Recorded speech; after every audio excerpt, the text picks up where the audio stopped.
السلام علیکم ورحمۃ اللہ وبرکاتہ نحمدہ ونصلی علی رسولہ الکریم اما بعد. مکرم و محترم حضرات سامعین کرام، میں ایک بہت خاص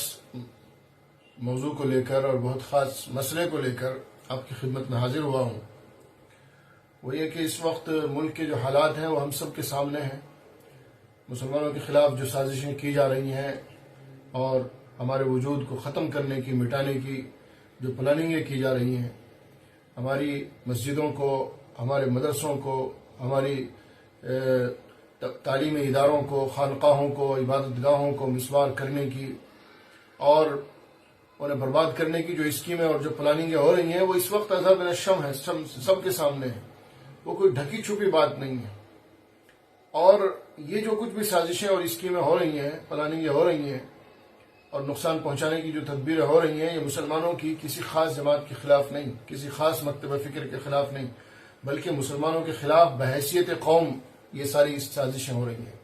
یعنی جو بھی مسلمان ہے، چاہے وہ کسی بھی مذہب، کسی بھی مسلک کا ماننے والا ہو، کسی بھی مکتب فکر سے تعلق رکھتا ہو اور کسی بھی علاقے کا ہو، کسی بھی رنگ اور نسل کا ہو، اسے دشمن بنا کر پیش کرنے کی کوشش کی جا رہی ہے،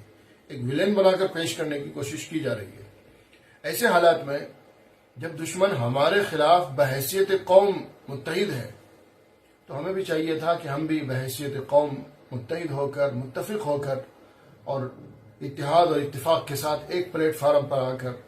دشمن کا مقابلہ کرتے اور اپنی مسجدوں کے تحفظ، اپنے اوقاف کے تحفظ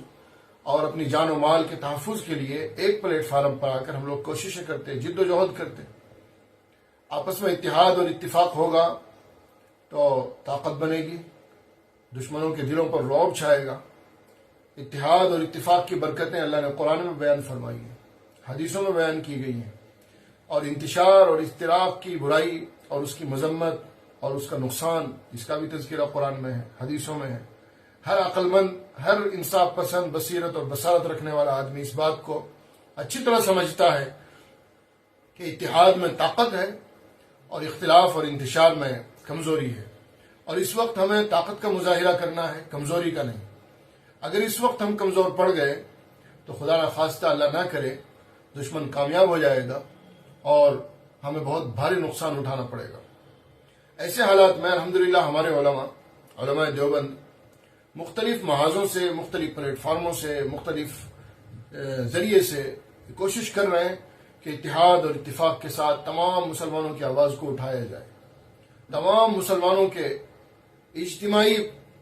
جو پریشانیاں ہیں اور جو ان کے اجتماعی مسائل ہیں، انہیں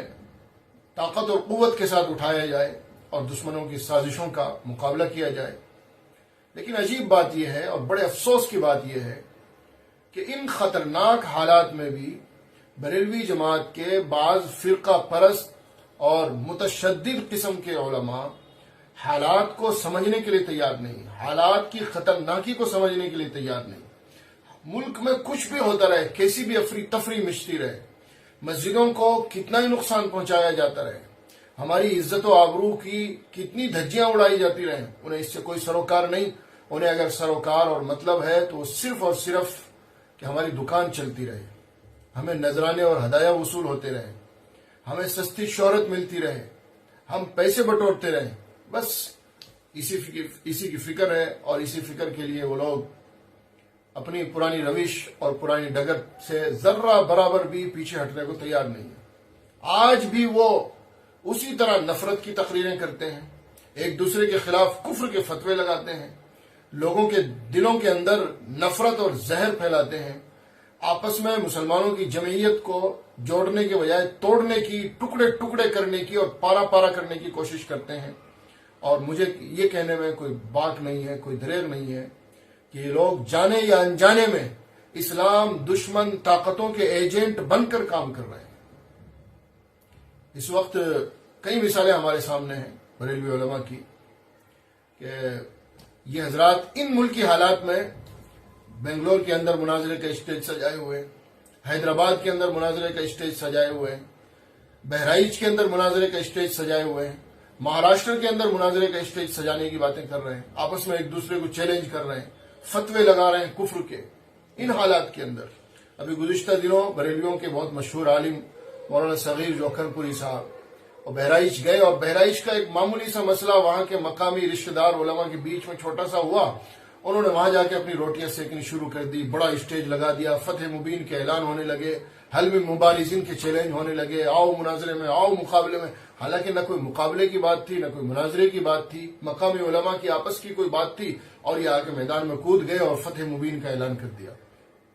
اسی طریقے سے ابھی چند روز پہلے، 2-4 روز پہلے، حالیہ دنوں میں ایک آڈیو کلپ کچھ ساتھیوں نے سنائی، بمبئی کے کلیم رضوی صاحب ہیں، وہ آڈیو کلپ کے اندر بتا رہے ہیں کہ لاتور مہاراشٹر کے اندر تبلیغی جماعت کا اجتماع ہو رہا ہے، اس لیے ہم بھی وہاں اپنا جلسہ کریں گے اور اس جلسے کے اندر دیوبندیوں کو ننگا کریں گے، ان کے کفری عقائد لوگوں میں بیان کریں گے اور ان کی حقیقت کھول کھول کر بیان کریں گے، سب کو کہہ رہے ہیں کہ سب شریک ہو، سب شرکت کرو، ہمارا بیان سنو، اور ہم ان کی کتابیں دکھائیں گے۔ اور پھر کہتے ہیں کہ سارے مراٹھواڑہ کے سارے اماموں کو، دیوبندی سارے علماء کو چیلنج کرتا ہوں کہ میرے سامنے آئے اور مناظرہ کر لیں۔ خبری یہ ہے کہ میں 28 تاریخ کو لاتور آ رہا ہوں، جی ہاں، جہاں تبلیغیوں کا اجتماع ہے، اور آج کافی دن باقی ہے،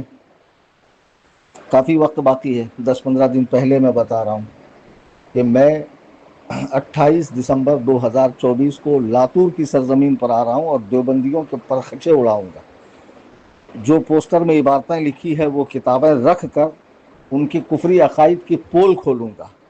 ان کے گندے گھناؤنے چہرے کو عوام کے سامنے ننگا کر کے رکھ دوں گا کہ جو لوگ بڑے متقی، پرہیزگار اور بڑے نیکوکار بنے پھرتے ہیں، اور لوگ ان کے تقوی طہارت کو دیکھ کر متاثر ہو کر ان کی جماعتوں میں جاتے ہیں، ان کی حقیقت کیا ہے، ان کے بزرگوں کے کیسے کیسے کفری عقائد ہیں، یہ میں لاتور کی سرزمین پر کھول کھول کر بتاؤں گا۔ بس یہ کہنا چاہ رہا ہوں کہ میں آ رہا ہوں لاتور کی سرزمین پر، تو جتنے بھی یہ عقل کے اندھے، شکل کے گندے، دیو کے بندے، یہ چلا چلی بھوپال دلی والے پوٹلی اٹھا کر گاؤں گاؤں، نگر نگر، ڈگر ڈگر، بستی بستی، قریہ قریہ، دکان دکان، مکان مکان گھومتے پھرتے ہیں دعوت دین دینے کے چکر میں، کہ ان کا یہ کام اور ان کے عقائد جو ان کے بزرگوں نے اپنی کتابوں میں لکھا، لکھ کر مرے، مر کر جنت سے ایک اسٹاپ پہلے پہنچے، کیا بھیانک عقائد ہیں، میں لاتور کی سرزمین پر کھول کر بتاؤں گا۔ جتنے بھی مراٹھواڑے کے چوٹی کے دیوبندی مولوی ہیں، خواہ وہ امام کی حیثیت سے ہوں، مدرس کی حیثیت سے ہوں، کسی جامعہ میں پڑھاتے ہوں، کسی ادارے کے محتمم ہوں، آ سکتے ہیں، مناظرے کا کھلا چیلنج ہے۔ میں ان سے، تمام بریلوی علماء سے، میں پہلے تو یہ کہنا چاہتا ہوں کہ خدا کے واسطے حالات پر رحم کھائیں، یہ آپ کی دکان بعد میں بھی چل سکتی ہے، یہ نذرانے اور یہ پیسے آپ کو بعد میں بھی مل سکتے ہیں، خدا کے لیے مسلمانوں کے اوپر رحم کھائیں، ان حالات میں نفرتیں پیدا نہ کریں، ان حالات میں انتشار اور افتراق کو بڑھاوا نہ دیں، دشمن کی سازشوں کو سمجھیں اگر اللہ نے کچھ تھوڑی بہت سمجھ دی ہے، اور اگر لوگوں کے نذرانے کھا کھا کر، پیٹ پال پال کر، اگر آپ کے اندر سے قوت فہم، سمجھ اور بصیرت و بصارت ختم ہو چکی ہے، اور آپ یہ سمجھتے ہیں کہ ہم تو اسی ڈگر پر، اسی نہج پر اور اسی روش پر قائم رہیں گے، تو پھر کان کھول کر سن لیں، علماء دیوبند نے بھی کوئی چوڑیاں نہیں پہنی کہ آپ کی دھمکیوں سے ڈر جائیں گے یا آپ کی شرارتوں کا مقابلہ نہیں کر پائیں گے۔ ہم نہیں چاہتے ہیں کہ ان حالات کے اندر یہ گفتگو ہو، ہم نہیں چاہتے کہ ان حالات کے اندر مناظروں کے اسٹیج سجیں، لیکن میں صغیر جوکھن پوری صاحب ہیں، کلیم رضوی صاحب ہیں، میں ان سب سے کہنا چاہتا ہوں کہ اگر آپ کا یہی شوق ہے اور آپ چاہتے ہیں کہ حالات کیسے ہی ہوں، ہم تو اسی روش پر قائم رہیں گے، تو پھر بسم اللہ کریں، ہاتھ کنگن کو آرسی کیا، پھر آپ ان علماء سے کیوں رابطہ کرتے ہیں جو مناظروں کی لائن میں ہے ہی نہیں، جو بیچارے اپنے پڑھنے لکھنے کا، مسجد مدرسوں کا کام کر رہے ہیں، مکاتب پڑھا رہے ہیں، ہم لوگ بیٹھے ہیں نا،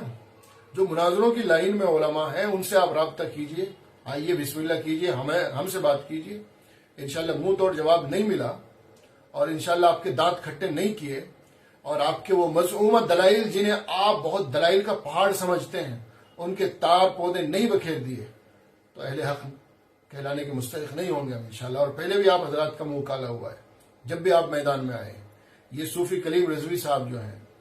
2016 کے اندر بھی غالباً ہم سے الجھے تھے، اور اس موقع پر بھی انہوں نے ہمیں مناظرے کا چیلنج کیا تھا، اور انہوں نے کہا تھا آپ میرے گھر آؤ بمبئی میں آپ کا پورا خرچہ اٹھاؤں گا۔ اس کی آڈیو کلپ نیٹ پہ موجود ہے۔ اکابرین سے آپ حضرات سے رابطہ کر کے، اس سے کلیم رضوی بھی انٹ پڑا تھا، تو کلیم رضوی کو بھی اس نے کہا وہ کر دیا ہے، کیونکہ کلیم رضوی نے پہلے کہا تھا تم آ جاؤ، میں آ جاؤں، خرچہ میں اٹھا لوں گا، کہ یہ کروں گا وہ کروں گا، بہت سب بات سب پہ ہے۔ جی جی جی جی اس نے پھر کہا کہ ہم آ رہے ہیں بمبئی، خرچہ ورچہ بھیجو، ٹکٹ بھیجو۔ جی جی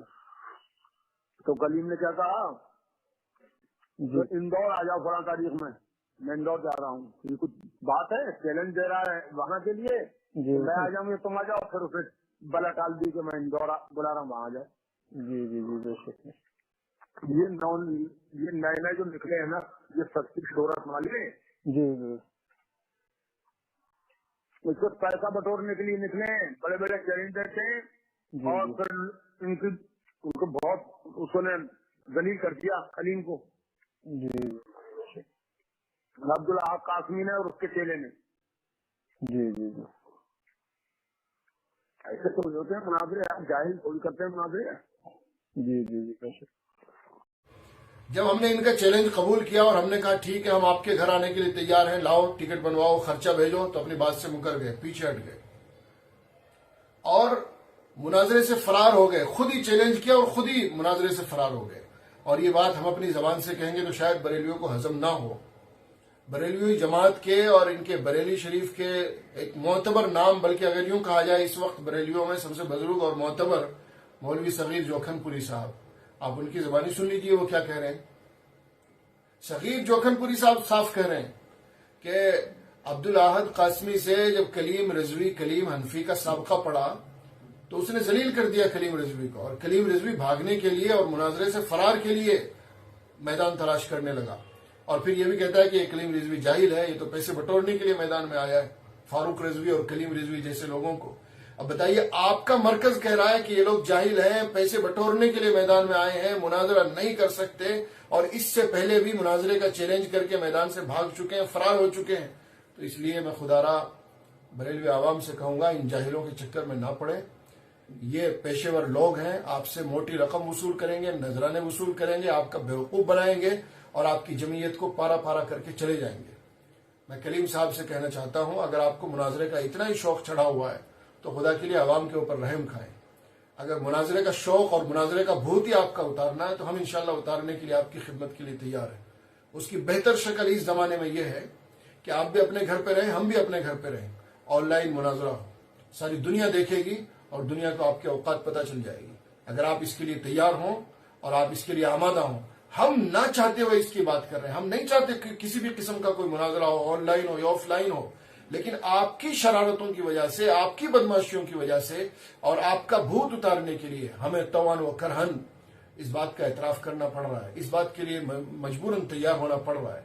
تو آپ آن لائن آئیں میدان مناظرہ میں، ساری دنیا دیکھے گی، ساری دنیا کے سامنے پتہ چل جائے گا کہ آپ کی کیا اوقات ہے، کیا حقیقت ہے، کتنا علم آپ کے پاس ہے، دنیا کو انشاءاللہ پتہ چل جائے گا۔ اس لیے میں ایک بار پھر سے کہتا ہوں تمام حضرات سے، ہماری عوام سے بھی، بریلوی عوام سے بھی، کہ ان حالات میں خدا کے لیے افتراق اور انتشار کو بالکل ہوا نہ دیں۔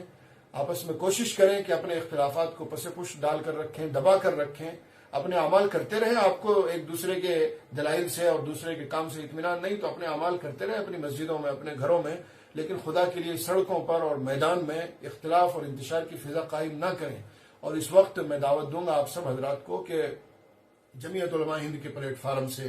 مسلم پرسنل بورڈ کے پلیٹ فارم سے، یا ان جماعتوں کے پلیٹ فارم سے جو مسلمانوں کے اجتماعی کاز کے لیے، اتحاد اور اتفاق کے لیے، مسلمانوں کو ایک پلیٹ فارم پہ لانے کے لیے جو جماعتیں کام کر رہی ہیں، ان کے ساتھ آئیں، کندھے سے کندھا ملائیں، شانہ بشانہ ہو کر چلیں، اور جو ہمارا اصلی دشمن ہے اور جو ہمارے تمام مکاتب فکر کا دشمن ہے، ہمیں سب کو جڑ سے مٹا دینا چاہتا ہے، ان کے خلاف محاذ میں آئیں، محاذ آرا ہوں اور ان کی سازشوں اور اسکیموں کا مقابلہ کریں، اور مسلمان جماعت کو بحیثیت جماعت، مسلمان قوم کو بحیثیت جماعت مضبوط کریں اور ان کی صفوں کے اندر اتحاد اور اتفاق پیدا کریں۔ وآخر دعوانا الحمدللہ رب العالمین۔